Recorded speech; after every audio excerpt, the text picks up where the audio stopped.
Good evening, everyone. Good evening, everyone. This is Alan Gilman for another edition of TorahBytes Live. My intention in these special TorahBytes Live broadcasts is to follow up my weekly TorahBytes message. Last Tuesday, I posted the message based on this week's Torah portion, and I called it Understanding Tragedy. The whole experience of writing this particular message this week was quite something. I try to write the message for the following week late the week before. So I was writing this last Thursday, and as is my custom, I send it over to my wife to proof, and so that's how I know exactly when I had it done by. And I didn't know, of course, nobody knew that within 24 hours here in our country of Canada, we would experience one of the worst sports tragedies in general, as a bus carrying a hockey team from the Saskatchewan town of Humboldt collided with a tractor trailer, a truck, and at that time, I believe it was 14 people died. Since then, 2 more have died, and everyone else was injured, quite seriously, some critically. And it was just such a terrible thing. And so then on the following, I think it was a Sunday, I went to look at the edits that my wife suggested and get it ready to post.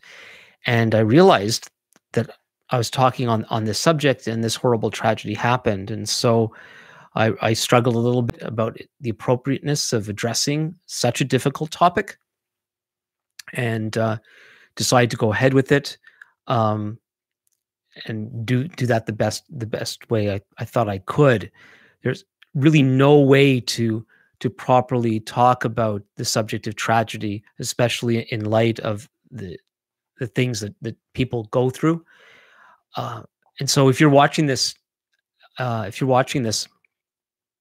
I don't know if this is the best time for you to hear me continue to try to figure out from the Bible how best to understand tragedy.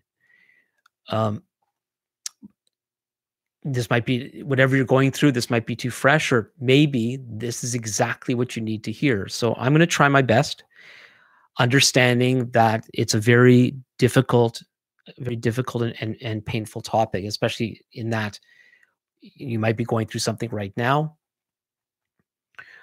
or it brings back memories of things in the past. You know, very often we think we get over something, and then something else happens, and it opens it up again. But I hope that if that's the case, that this would be an opportunity of a new dose of comfort and possible longer-term healing, dealing with some of the things that were difficult from your past. Also, and I hesitate to say coincidentally, but this past day, April the 12th, is also Yom HaShoah. That's Holocaust Remembrance Day, primarily in Israel, but Jewish people and others remember this the world over. And it takes place the week before Israel Independence Day every year. And so for the Jewish people and many others, the Holocaust is like the archetypical tragedy. For our people to have suffered in that way, to be the target of a strategic, intentional dehumanization and extermination, attempted extermination at the hands of the Nazis in Germany. I saw an article by Ben Shapiro today.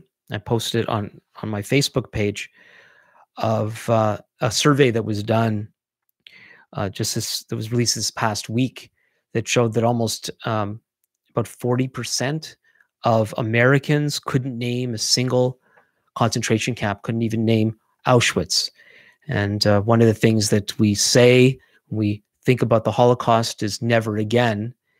And similar, like in Canada here, when we Remembrance Day, the slogan is "Lest we forget." And it's so important to remember the past because we do forget. And the article by Ben Shapiro pointed out that by forgetting the horrors of the Holocaust, it's no wonder that many people, and particularly young people, are so open to various ideologies that are actually very destructive. There's so many political and social approaches that might sound good. They sound fair. They sound like they help people when actually uh, they so easily slip into and often intentionally move into a great oppression of people. And so the Holocaust reminds us of that. And as I said just a couple of minutes ago, talking about tragedy, like who am I to address someone who lost relatives, or you might even be a survivor yourself, and there's really no words to express um, what what can anybody really say? Uh, and so, in this attempt to understand tragedy, you'll see I have I'm going to navigate through this thing, and I hope you're going to find it helpful. So, what does it mean to understand tragedy? Well, first of all, understanding tragedy is not to will it away. It's not, to understand these great hardships, whether personal or societal or national. You can't just will it away. You can't pretend that it's not helpful to pretend that it didn't happen. We can't pretend that these things won't happen, because they do happen. They did happen. And people are suffering today because of tragedy, suffering horribly. The other thing that understanding tragedy is not is getting comfortable with it. Somehow we think, when we talk about, now let me say it this way. When we face a difficult topic, we often think to understand it means to have some sort of philosophical resolve, kind of get it figured out in our minds. Oh yeah, I understand this thing now. But, we think that if we really understand something, then we have a handle on it, and that will free us from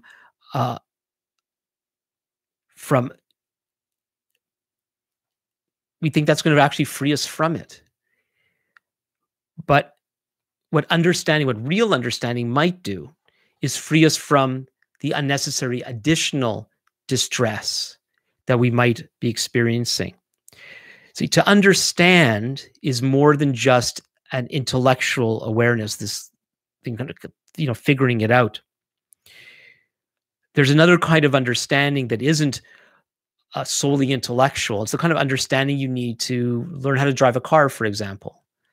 There are people that understand all the technicalities of automobiles, but in order to drive a car safely and effectively, you need to have a certain type of familiarity and experiential understanding of the vehicle.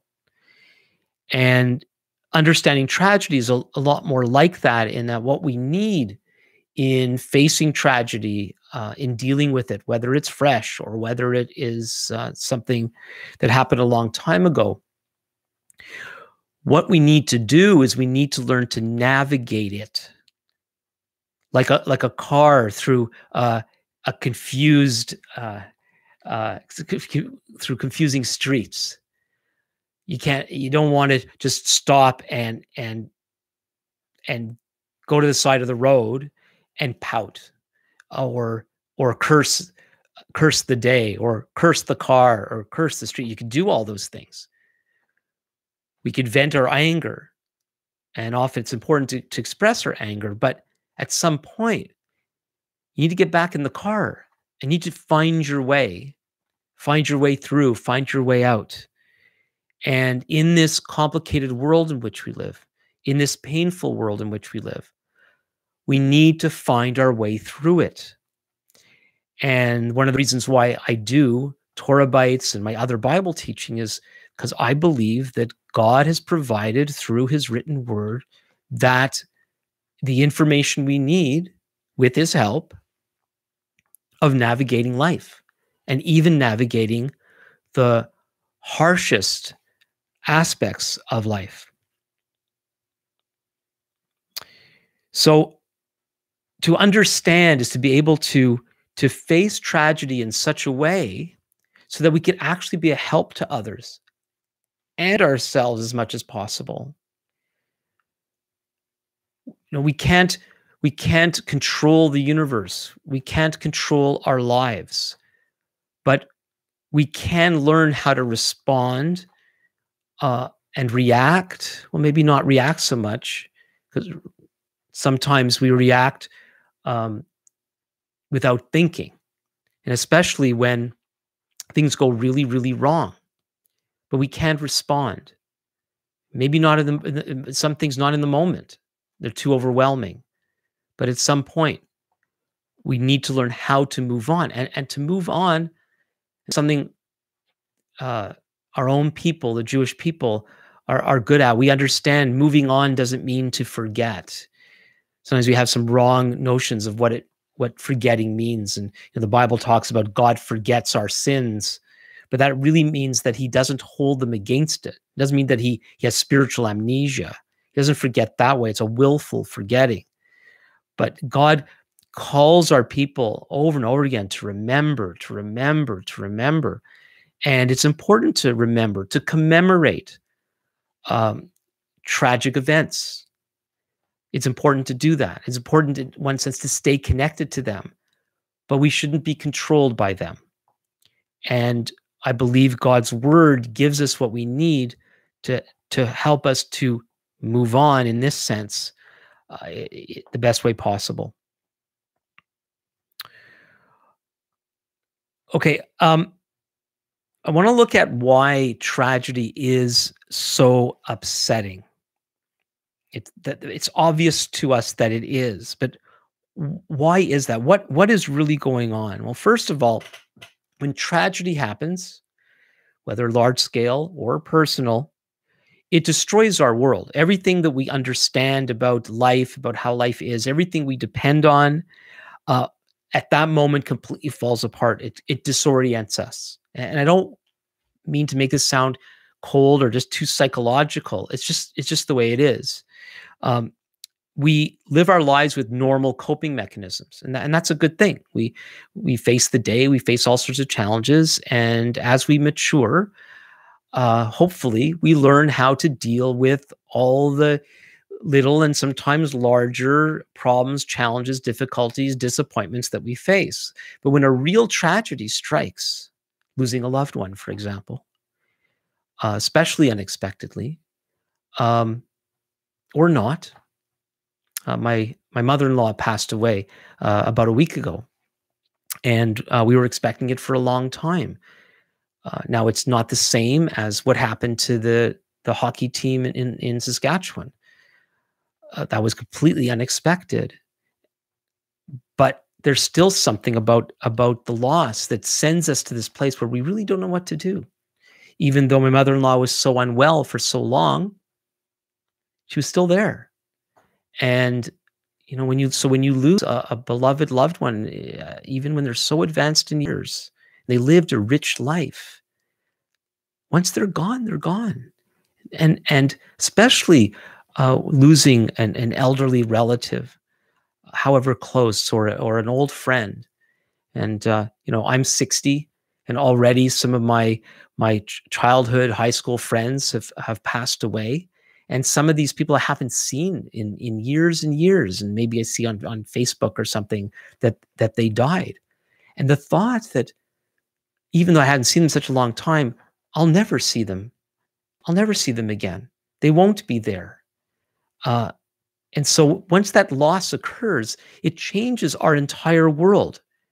And that's just the way it is. Um, what I want to I want to mention one thing about that process, that what happens when we're so disoriented and upset and we begin to go through a grief. Uh, Grief feels terrible. Nobody wants to feel grief, just like we don't want to feel pain.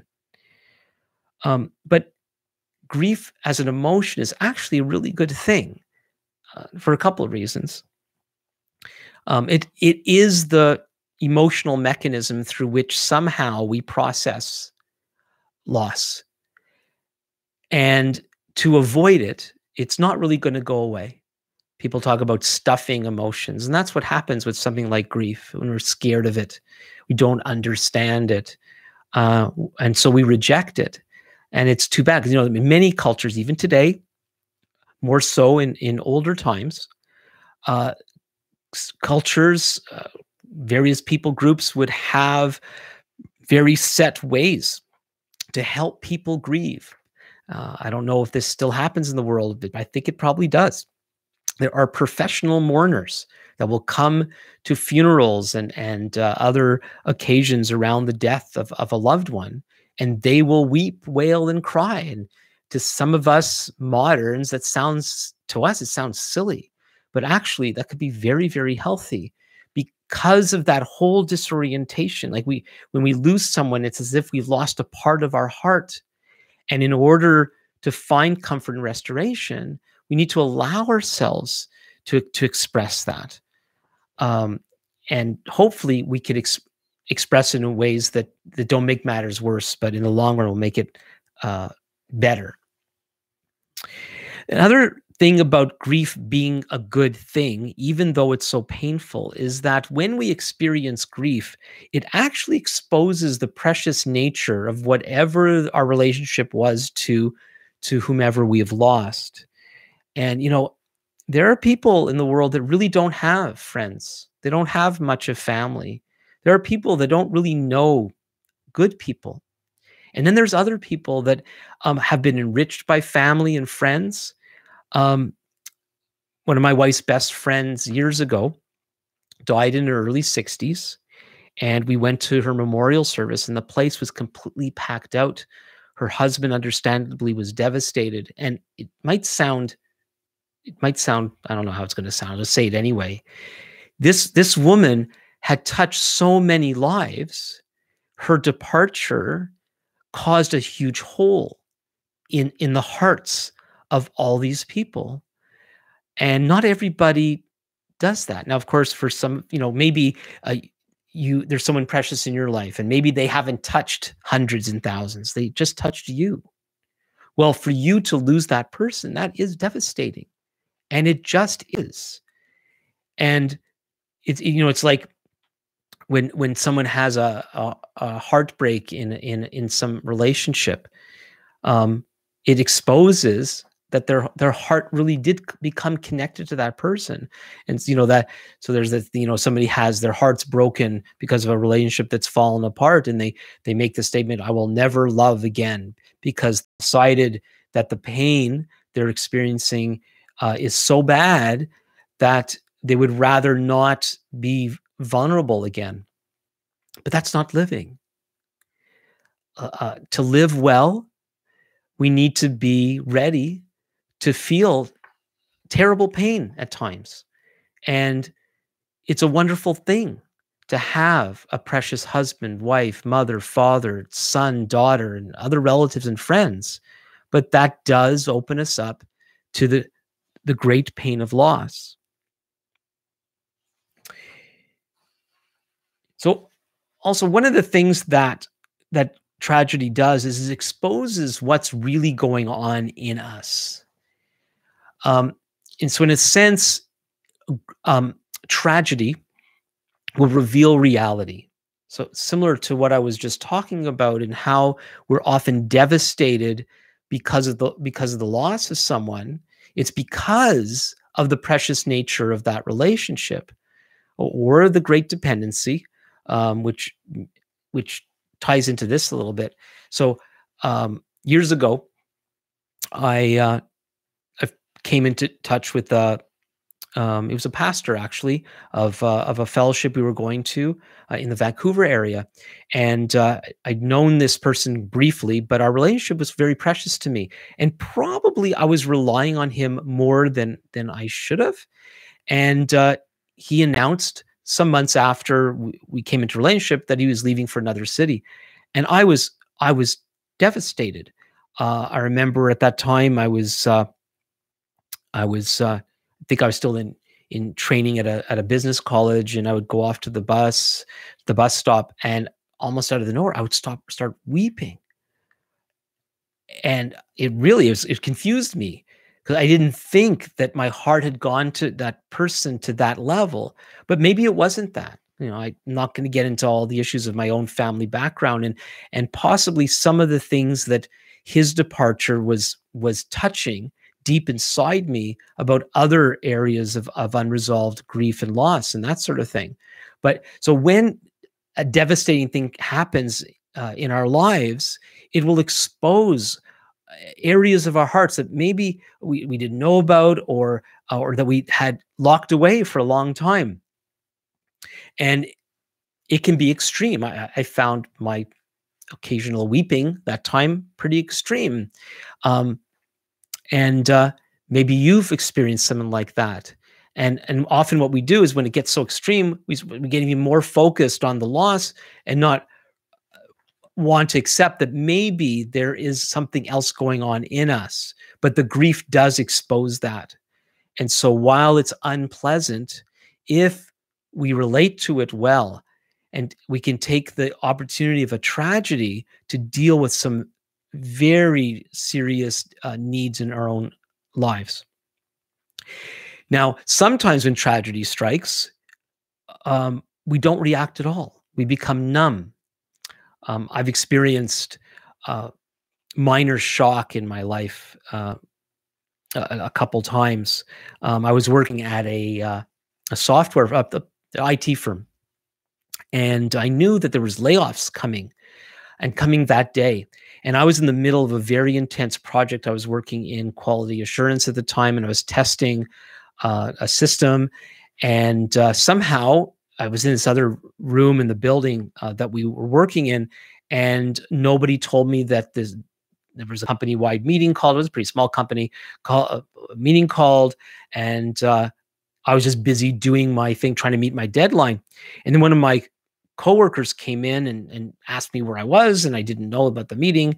And so then they started filling me in on what happened, and they began to list some of the people that were being laid off. And it was only about 30 people in this company, so it was a small group. We knew everybody, and they started listing the names one after the other.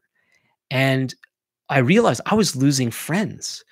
Some of the people that were going were the ones that I felt closest to. And all of a sudden, my world, and again, nobody was dying, and these people got nice separation packages and all the rest. I remember the following week, I came in, and somebody who was not there that day, they might have been on vacation, they came back to learn what had happened. I don't even think they knew the layoffs were occurring. And this person was sitting at their desk, weeping, crying. This is what happens. Now, in my case, I didn't know I was in a shock. So after they gave me the list of names, I tried to get back to the work I was doing, and I was finding myself kind of like babbling nonsense. And I realized that while I was controlled and while I didn't feel grief, I didn't feel much. The resulting confusion is one of the ways that we can react to tragedy. Another reason why we might not feel anything is that we might have relationships that we think are precious to us. And maybe they should be precious to us, but they're not. And I know that, there are some people that have lost people in their lives, and really their reaction, well, isn't so much numb as that they're happy. And then quickly after that comes feelings of guilt because we know we're not supposed to feel that way. I mean, we shouldn't feel that way. And this is all to say, it's really important to deal with issues that we have with people close to us before it's too late. Now, some of you watching this, maybe it is too late. Thankfully, with God's help, We could still find resolve, but let's not wait until people are gone to say the things we need to say, even the difficult things. Um, we can't. It's not all up to us to make everything better and everything work with everybody we know. But as it says in one of Paul's letters in the New Testament, as much as it depends on you, be at peace with all men. And so let's do what we can do to make, especially the most precious relationships in our lives, better than they are, even a little better. A little better goes a long way. So I now want to look at the bigger question of why. Why are there tragedies? And I could very confidently say that when it comes to particular tragedies, most terrible things that happen, we just don't know. And so I can't say, and the Bible doesn't tell us why bad things happen. Sometimes it does. That was one of the things I was pointing out in this week's TorahBytes message about the uniqueness of what happened to Aaron's two sons, Nadab, and Abihu. They did wrong. They were offering things in the newly constructed Mishkan, the temple, the tabernacle, and what they did was wrong, and God punished them. And what makes that story unique is we know why they suffered this tragedy. But most of the time, we don't. Most of the time, tragedy sends us into the dark abyss of the unknown.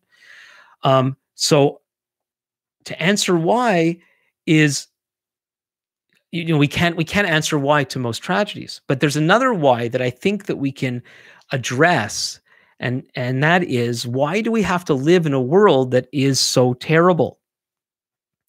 Why do bad things happen at all? And again, you may not like what I'll offer here, but I'm hoping it's going to be helpful. Remember that understanding tragedy is learning how to navigate through it, not getting it figured out.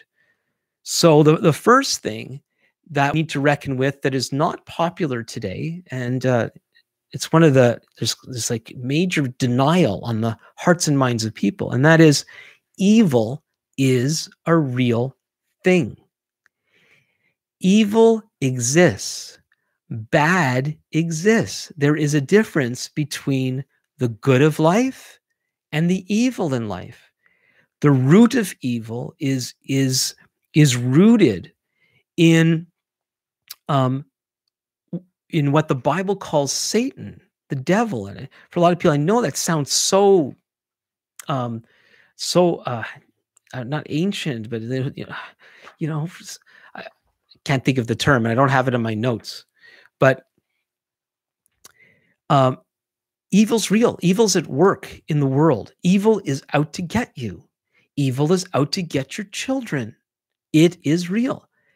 And there are people who partner with evil, whether they understand it or not. They do it willfully. And people suffer because of intentional evil. But then there's how evil affects the creation through what we might call natural disasters. And what happened in Humboldt this week, my understanding is our federal police force, which is the Royal Canadian Mounted Police, the RCMP, are still investigating how it happened. And you could look at the pictures and read some of the description and make your own conclusions. But we may never know exactly what happened. And sometimes things like mechanical failure that could not have been helped lead to some very horrific situations. And sometimes horrible things just happen. And it's not as if a human being meant to hurt somebody in that case, but people suffer because of real bad stuff. And what the Bible teaches us is the reason for that is our first parents, Adam and Eve, disobeyed God at the very beginning, and God cursed not only humans and human experience, but the whole creation. We were given the authority to take care of planet Earth, and because the corporate we um, chose to listen to other voices, we brought destruction to the creation. And so not only is evil real, it's foreign. The world was not supposed to be this way. Evil and accompanying tragedy is foreign to the creation. It's foreign to our lives. That's one of the reasons why we are so uneasy with it, because it's not supposed to be. Death is wrong. It's not supposed to be. There's a scene in The Return of the King and Lord of the Rings. I started reading the books, but didn't finish. But I have seen the movies, and there's near the end, Gandalf, the great wizard, is with one of the hobbits, and the little hobbit is terrified that they're going to die, and that's the end. And Gandalf gives this speech about, no, it's not the end. Death is not the end. Gives this kind of impression that I think a lot of spiritually minded people have, is death is this good part of the process of life that leads us to greater life. And yes, there is something after death, absolutely. But death, according to the Bible, is an enemy. And it's an enemy that's going to be destroyed by Yeshua the Messiah. The process already began when he rose from the dead, and he's going to cause death to be completely swallowed up. Death is a bad thing. And so the fact that we relate to it as a bad thing is in a strange way, is a good thing. As I already mentioned, it's not only real, it's foreign, and it is temporary. It will be destroyed. Now, the other thing about why tragedy is as tragic and horrible as it really is because life itself has great value. And this is something that's being attacked today. More and more, it seems to me the prevailing mood is that life is meaningless.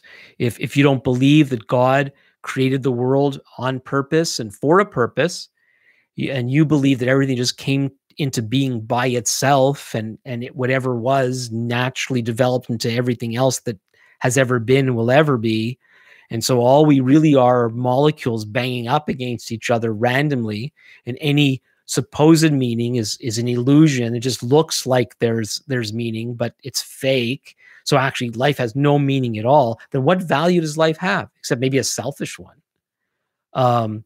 Just about me and my pleasures and this sort of thing. And it's that sort of view that's leading more and more people to what's called an antinatalist view, that life doesn't have value, and therefore, since life is as terrible as it is, and life can be pretty bad, then it's wrong to bring new little human beings into this world. There's a professor in South Africa by the name of David Benatar who's championing this philosophy. He believes that because humans experience lives of more pain than pleasure, it's morally wrong to bring them into the world. Well, that might be logical if all we are kind of like feeling things that kind of emerge and bounce around life and feel, sometimes feel good, but most of the time feel bad. And so why in the world we want to bring more of these kind of bouncy beings into the world only to experience more bad than good? So it doesn't sound logical. He denies that his view that it's morally wrong to bring people into the world. And I actually saw it on the BBC website yesterday. They have like these spotlights of people's stories, and there's this, it seemed to me, young woman sharing with a big smile on her face why she has chosen not to have children. And it's this idea, it's save the planet, don't have children. And it's the idea that human beings are the parasites of Earth. They're not, and I'll explain why in a minute. So Benatar, Professor Benatar, denies that his view that we shouldn't bring more people into the world will not lead us to eventually exterminate people. But what he's denying is a true slippery slope, that when we begin to say that people don't have a value to exist in the first place, then it's going to lead us to believe and to act upon the idea that people have no value at all. And the Nazis understood this. They understood that if they could devalue and, in fact, dehumanize the Jewish people, that that would set up the population to exterminate them. And we see the same thing with abortion, how uh, the preborn baby in the eyes of people that are pro-abortion has to be basically a nothing, a worthless kind of clump of cells. It can't really be a baby, because once it's a baby and we understand it's a baby, then shouldn't the baby have the right to life?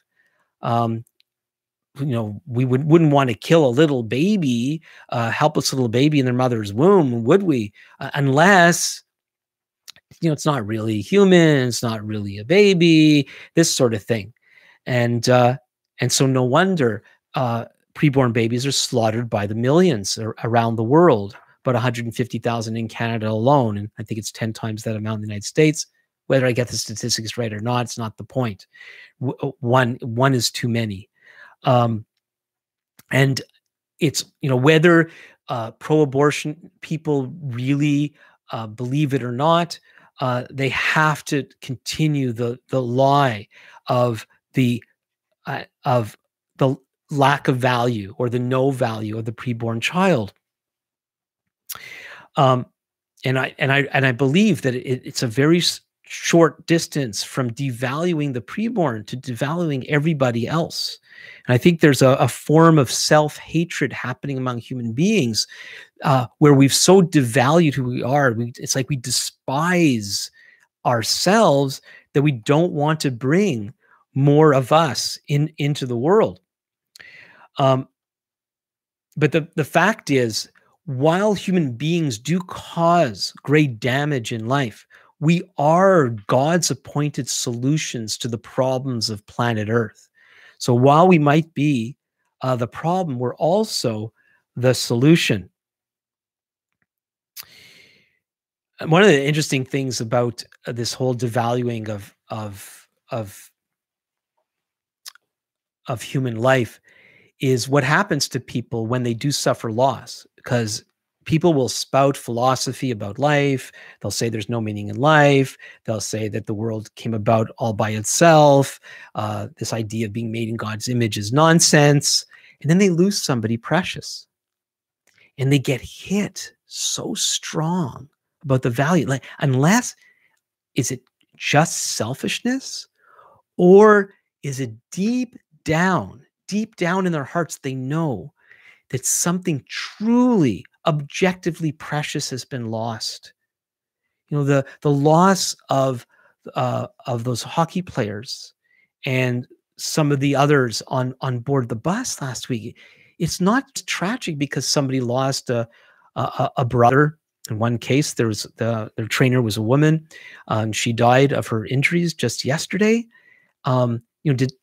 Is it just because some parents lost a daughter, or brothers and sisters lost a sister? Is that what it is? Like, look, I lost something? Or is somehow in the human heart, we know that this is tragic because human beings were not meant to die. Human beings were meant to live, and they were meant to live well. And when things don't go well, and whether it's on a smaller scale or more horrific scale, we know in our knower that something in the universe is not right. And so that might be why some of these things strike us as hard as they do. Now, as I mentioned, according to the Bible, we're the problem makers, but we're also the problem solvers. We're God's appointed instruments of making a positive difference in the world. And that's a struggle we're all brought into. Like, what is our role going to be? And the better we understand God's mission on earth, the role and responsibility that he's given to us, the better we can understand tragedy. Because then when tragedy happens, we see it as a expression of the brokenness of the creation. And then it becomes, if we survive, we're called upon to be those to help make these situations better. This is part of the thesis of the famous psychiatrist or psychologist, Viktor Frankl, who spent 3 years in a concentration camp, and he came out and wrote the book Man's Search for Meaning. And he practiced this in the camp. He witnessed it in other people, and he didn't witness it in others, but it proved his own theory that the people that continued to find meaning in that most dismal and dark situations were the ones who survived. And his thesis is, if I understand it correctly, is that it's by finding meaning in life that we're able to truly live. And that would apply to dealing with tragedy or understanding tragedy. There's a time to take time out to work through the grief itself. But then in moving forward, we can curse those days and simply be angry or pout or take a tantrum, or we could take steps to make those situations better and to make the world better, because that is what we're here for. The other part of God's mission, besides that he created human beings to make a difference in this world, is God, after cursing the world, determined from the beginning to confront that same curse, that he would clean up our mess, so to speak. And what he did was, I call this the messianic remedy. He entered into our suffering. And it's kind of interesting, talking about the Holocaust. It's Yom HaShoah, Holocaust Remembrance Day. There's such distaste with regard to Jesus' redemptive suffering on behalf of most Jewish people, and I understand why. And yet there's no people on earth that really should be able to understand what he went through better than the Jewish people. And in fact, the story of the Jewish people, the history of the Jewish people, actually reflects what God did through Yeshua, the Messiah. Someone who understood that in the Jewish world was the great painter Marc Chagall. And unlike most Jewish people, they actually engaged some of the concepts in Christianity, and particularly the crucifixion. And he put the crucifixion into some of his very Jewish-oriented paintings, because he understood that somehow this man of sorrows, who was acquainted with grief, as it says in Isaiah chapter 53, that he really does reflect what the Jewish people were thrust into by being made the chosen people by God. In the movie Fiddler on the Roof, and I like to mention this, if you read TorahBytes, I think I've mentioned there in years past. Early in the movie, the main character, Tevye, the milkman, is talking about being chosen and what it means to be the chosen people. And he reflects upon the suffering the Jewish people have gone through. And his response to that is, if this is what it means to be chosen, then why don't you choose someone else? But one of the things about that is, on one hand, all people groups, everyone in their history has tragedy somewhere. And so the people of Israel were chosen by God to not only be instruments to accomplish his will, but to reflect the reality of life to the rest of the world. And I believe that's partly how the ancient people of Israel function in the Bible.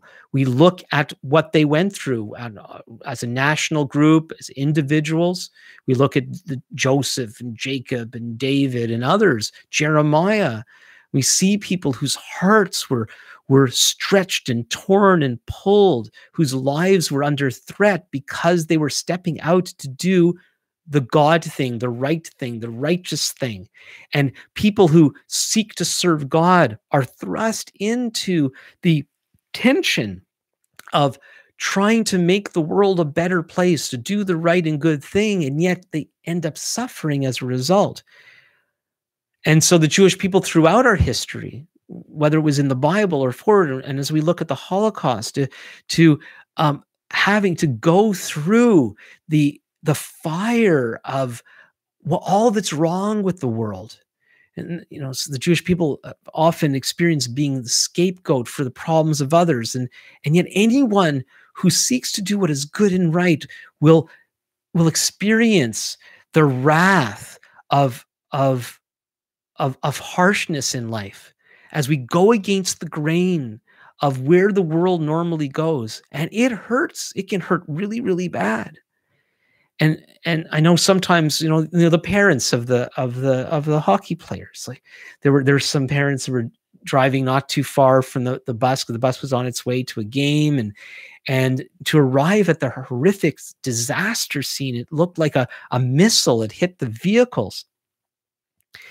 Um, you know, all they were doing was they were just minding their own business, and they were going to go to a hockey game, and then they were hit by this horrific reality of in one hand, something common to human experience. They didn't ask for this. They didn't do anything to bring it upon themselves, but they were given a massive dose of what's really wrong with the world.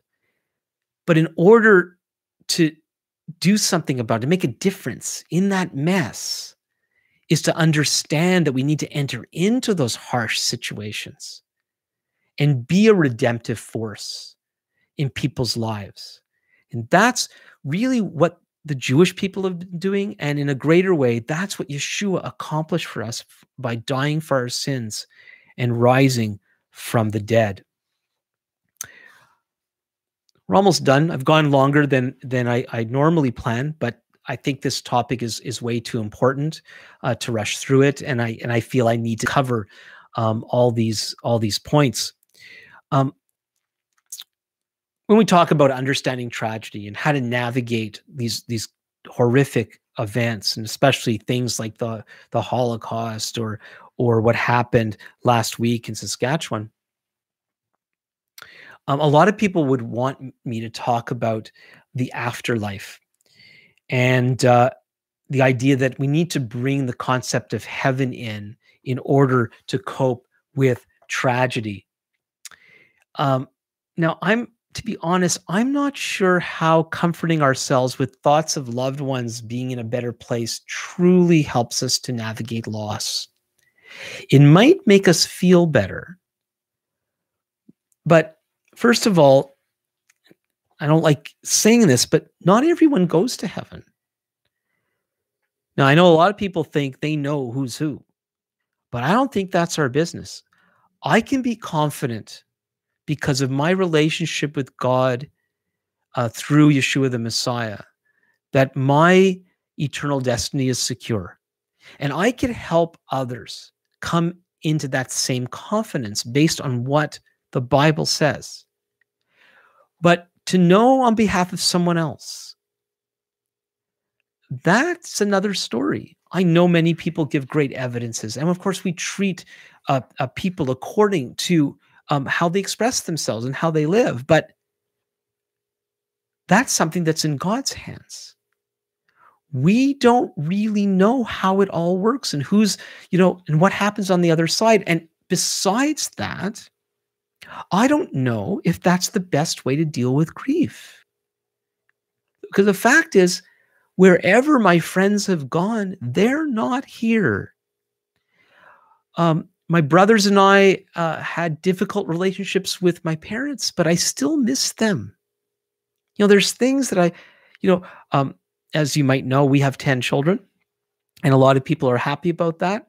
Not everybody was as happy as my mother was. And to be able to call her after birth of a child and hear her celebrate the coming into the world of another precious life, one of her own grandchildren, was such delight. And then she died. And we had kids since. And every time, thinking, I can't call her. Oh, but she's in a better place. Well, what does that have to do with my loss? And I don't think I'm being selfish here. It's the hole, it's the gap that tragedy brings about. There are things that are lost and we're not going to get them back. And I would suggest that instead of quickly moving to this, oh, they're in a better place, we need to deal with what's going on in our own hearts. Feel free to comment on that, and feel free to take me to task. Let's discuss this. Because remember, we're not talking about the ones who are gone. We're talking about the ones who are left behind. And whether what I'm saying here helps at all, I think we could do better. I think we can do better in knowing how to navigate through tragedy.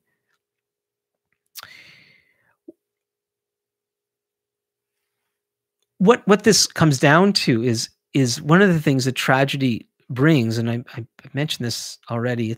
It draws us into the unknown, and whether it's imagining our loved ones being in a better place and we cope that way, what we're doing is um, we're trying to make the unknown known, give ourselves some sort of thing to hold on to. And I've heard people say this, I'm holding on to where they are. I'm holding on. But but you're holding on to something that is in God's hands. It's not in our hands to hold. Death, tragedy is a black hole. And we fall into this black hole. And there's really nothing to hold. There's nothing to make up. People will say things, so a child dies suddenly at a very young age. Does a new child replace the child who's lost? Of course not. Does having another child help with our grief? Sure. Does it remind us that life goes on? Absolutely. But the other child's gone. And that pain is that loss is real. And so we're going to respond with pain. There's nothing necessarily wrong with us for that. And again, as I mentioned, it's often we feel this way because of how precious those people, those experiences have been, those relationships have been. And so when we're thrust into this black pit of the unknown, we need to cry out to God. That's the answer.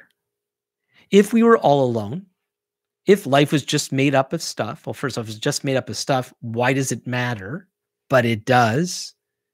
And it matters because God brought it into being. There really is meaning in life.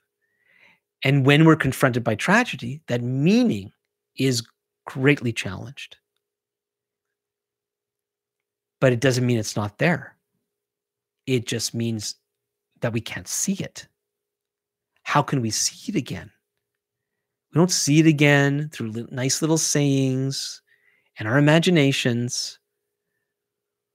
We cry out to a God who is real, the God who himself entered into that darkness and came through to the other side.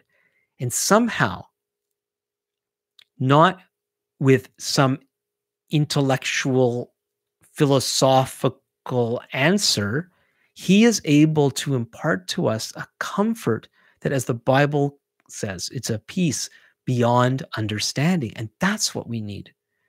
When we've gone through horrific things, we need the peace that surpasses understanding.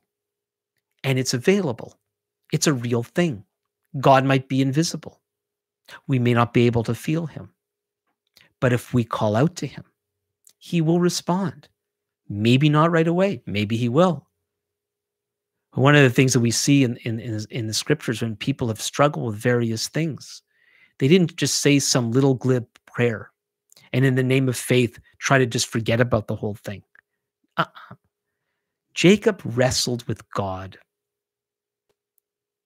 That's how to do it. He held on to God, even if it killed him. He held on to God until God blessed him. There's this wonderful story of Paul, who wrote about a third of the New Testament. And he had some sort of problem. He calls it the thorn in the flesh. We don't know if it was a physical ailment. I tend to think it was problem people in his life, which could be a lot worse. And it says, I beseech the Lord 3 times. He called out to God and he sought him earnestly until God spoke to him.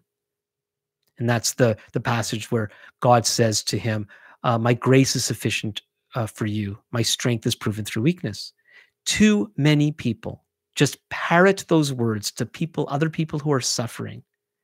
They give God's answer to Paul to them without urging the person to do what Paul did. And what did Paul do? He beseeched the Lord. And it's not just about the 3 times as if that's a magic number. It was 3 times because it took that long for God to answer. In your case, it might be 1 time. In your case, it might be 10 times. But it's the effort is worth it. Whatever your issue is, and maybe you're not suffering from unresolved grief, or you're not in the throes of reacting to some terrible thing that happened just the other day. Maybe you don't connect to stories about the Holocaust. But maybe you have other issues that have undone your world, that challenge the fact that there's meaning to the world. Maybe you're in physical pain right now to the point of distraction. And you've all these people, like Job's friends, trying to tell you what to do. Do what Job did. Take God to task. Speak to him as if to his face. Tell him how you feel, the real truth. And seek him until he comes through, because he will. I don't know why the process for some can be so difficult and long, but that's sometimes just the way it's going to be. And often it is because there's something that has to happen. There's a process that we have to go through, and it isn't always nice. But if God is in the middle of it, it will always be good. Well, that's it for now. I'm hoping to be back again next week for another edition of TorahBytes Live. Feel free to comment or ask questions. Please, you can go to my TorahBytes page, and you can subscribe to receive the message in your inbox every week. If you would like to help in producing these videos with a donation, you can do that on the TorahBytes site or on my alangilman.ca site as well. Please subscribe to this YouTube channel and share this video with others. And I'm really looking forward to there. This was a difficult topic. If you have something helpful to say and you want to engage in dialogue, I'd be very happy to do that. And so until next week, this is Alan Gilman for TorahBytes. Goodbye.